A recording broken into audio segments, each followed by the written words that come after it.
I caught my sister kissing my boyfriend 1 week before her wedding. And the worst part is I had already warned everyone it was happening.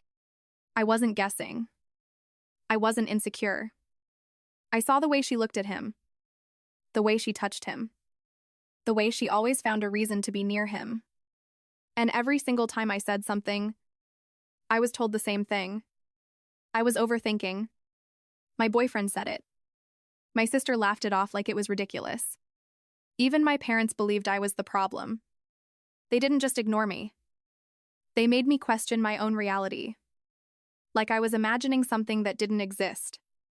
And after hearing it enough times, I started to doubt myself too. Maybe I was wrong. Maybe I was reading too much into things that didn't matter. Maybe I was about to ruin everything over nothing. But then I saw them. Not a misunderstanding. Not something you could explain away. She was wrapped around him like she forgot she was about to marry someone else. And he didn't pull away. Not even for a second. And in that moment, everything they said to me collapsed instantly. Because once you see the truth with your own eyes, there's no going back to doubt. There's no pretending anymore. Just clarity, and the realization that you were never the problem to begin with. Looking back, the signs weren't subtle. I just kept convincing myself they didn't mean anything. It started small. Is the kind of behavior you can explain away if you don't want to face what it actually implies. She laughed too hard at his jokes, even when they weren't funny. Not normal laughter. Something exaggerated. Like she needed his attention to stay on her a little longer. Then it became physical. Casual touches that weren't really casual. A hand on his arm that stayed a second too long. Standing too close when there was no reason to. Finding excuses to sit next to him even when there were other seats. Every time it happened, I noticed. And every time, I told myself it didn't matter. Because the alternative meant something I wasn't ready to deal with. When I brought it up to him, he shut it down immediately. Said I was overthinking. Said she was just being friendly. And the way he said it made me question myself more than him. That's how it works when someone wants you to doubt what you're seeing. Then I confronted her directly. I told her her behavior made me uncomfortable. That it needed to stop. She didn't hesitate. She laughed. Like the idea itself was ridiculous. Called me insecure. Said I was imagining things. And somehow, she made it sound believable enough that I left that conversation questioning myself instead of her. That was the part that stayed with me. Not the denial. The confidence. Because people don't get that defensive unless there's something they're trying to hide. And deep down, I think I already knew that. I just wasn't ready to accept what it meant. The day I found out, I wasn't even looking for it. That's what made it worse. I went to my parents' house like I had done so many times before, expecting nothing out of the ordinary. Still stuck somewhere between doubt and denial. Still trying to convince myself maybe I had been wrong about everything. The house felt normal when I walked in. Quiet in that familiar way. Nothing out of place. Nothing that suggested anything had already fallen apart. But then I heard voices outside. Low. Careful. The kind of voices people use when they don't want to be heard. I didn't think about it at first. Just followed the sound without really deciding to. Stepping toward the backyard like it was automatic. And then I saw them. Not from far away. Not something I could misinterpret. Close enough to see everything clearly. She was wrapped around him. Her arms locked behind his neck. Her body pressed against his, like she belonged there. And he didn't hesitate. Didn't pull away. Didn't even look conflicted. His hands were on her like this wasn't new. Like this wasn't the first time they had crossed that line. And for a second, everything went completely silent. Not around me. Inside me. Like my brain needed time to catch up with what my eyes were already telling me. Then it hit all at once. Every conversation. Every time they told me I was overthinking. Every moment I doubted myself instead of them. It all collapsed into one single realization. I was right. And somehow that didn't feel good. It felt worse. Because being right meant everything I didn't want to believe was true. I didn't say anything at first. I just stood there, watching long enough that there was no way they could deny it later.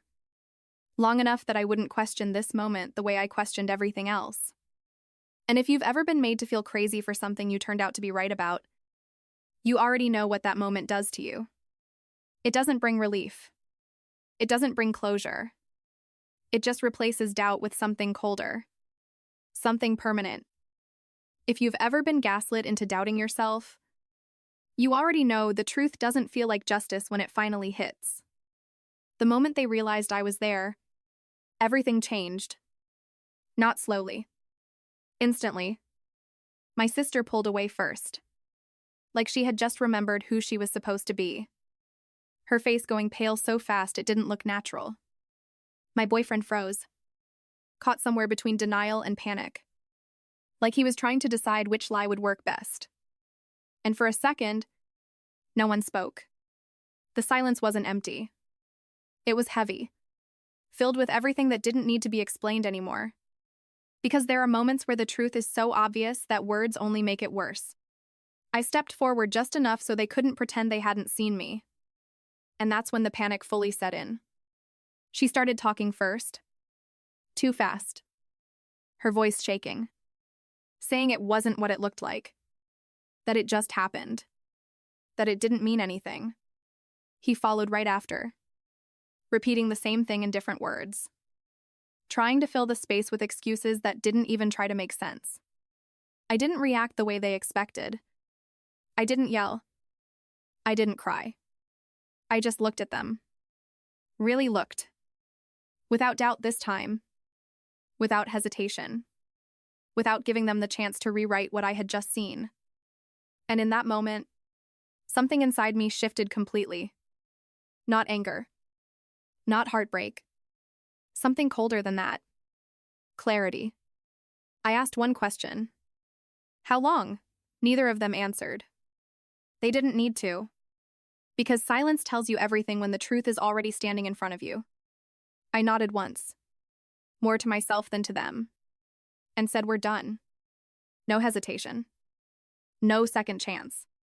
Just final. And the way they both reacted, like they hadn't expected consequences, told me everything I needed to know. I didn't stay to hear anything else. I turned around and walked away. Not because I couldn't handle it, but because I didn't need to listen to people who had already lied to me enough. That night, I didn't call anyone back. Not my parents. Not my sister. Not even him. There was nothing left to say. And more importantly, nothing left to hear. Because once you see something that clear, conversations stop being useful. They just become noise. I packed a bag, left the house, and checked into a hotel without telling anyone where I was. Not to hide, but to create distance. Enough distance to think without their voices trying to rewrite what I already knew. And once everything went quiet, the next step became obvious. Her fiancé deserved to know. Not because I wanted revenge, but because I knew exactly what it felt like to be the only person in the room who didn't know the truth. I called him the next morning. My voice was calm, almost detached, like I was describing something that had already happened a long time ago. I told him everything. Not emotional, not dramatic, just facts. What I saw, when it happened, what led up to it. He didn't interrupt, didn't question me. He just listened. And when I finished, there was a long silence on the other end. Then he said 2 words. Thank you. And hung up. That was it. No anger. No reaction. Just a response that felt too controlled to ignore.